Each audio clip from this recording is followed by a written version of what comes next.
My boss fired me for being too pretty, so I exposed her and her P-Death empire. They said I was fired for disrupting workplace harmony. What they really meant, I was too pretty and my boss couldn't handle it. I'm Sarah, 26, working at this cronge marketing agency in downtown LA. My boss, Jessica, was this 40-something woman who acted like she invented social media. She had this whole girl boss persona, constantly posting about female empowerment while secretly tearing down every young woman who worked for her. The red flags started immediately. Jessica would assign me the worst clients, schedule my meetings during lunch, and somehow my ideas always became her brilliant strategies in client presentations. But I needed this job, so I kept my mouth shut. Everything changed when our biggest client, a luxury purning brand, specifically requested me for their campaign after seeing my portfolio. Jessica's face went white. She pulled me into her office that same afternoon. "Sarah, we need to talk about your presentation." "My presentation? You are too distracting. The male clients can't focus when you are in meetings. It's unprofessional." I stared at her. "Are you seriously saying I am too attractive to do my job? I am saying you need to tone it down, dress more conservatively, maybe consider a different herald." I was speechless. This woman was literally trying to dim my light because she felt threatened. The final straw came 2 weeks later. I'd been working on this massive campaign for months, staying late every night, pouring my heart into it. The morning of the big presentation, Jessica called me into HR.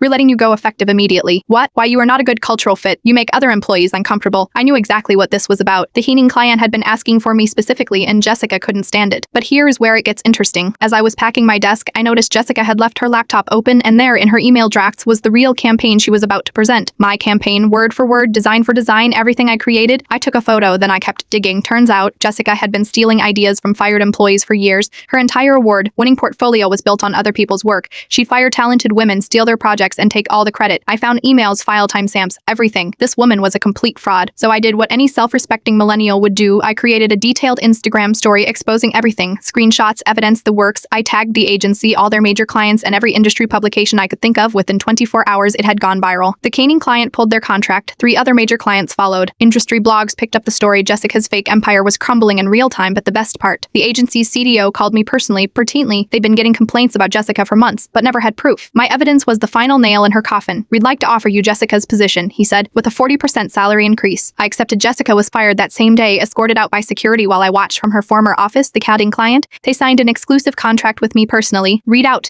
They'd been planning to leave the agency anyway because of Jessica's incompetence. 6 months later, I am running the entire creative department. Jessica, last I heard, she's working at some tiny startup, probably stealing ideas from unpaid interns. Sometimes the best revenge isn't getting mad, it's getting everything they tried to take from you and then some. The moral of the story isn't about being pretty or not, it's about standing up for yourself when someone tries to dim your light, because the truth always comes out in karma. She's absolutely ruthless.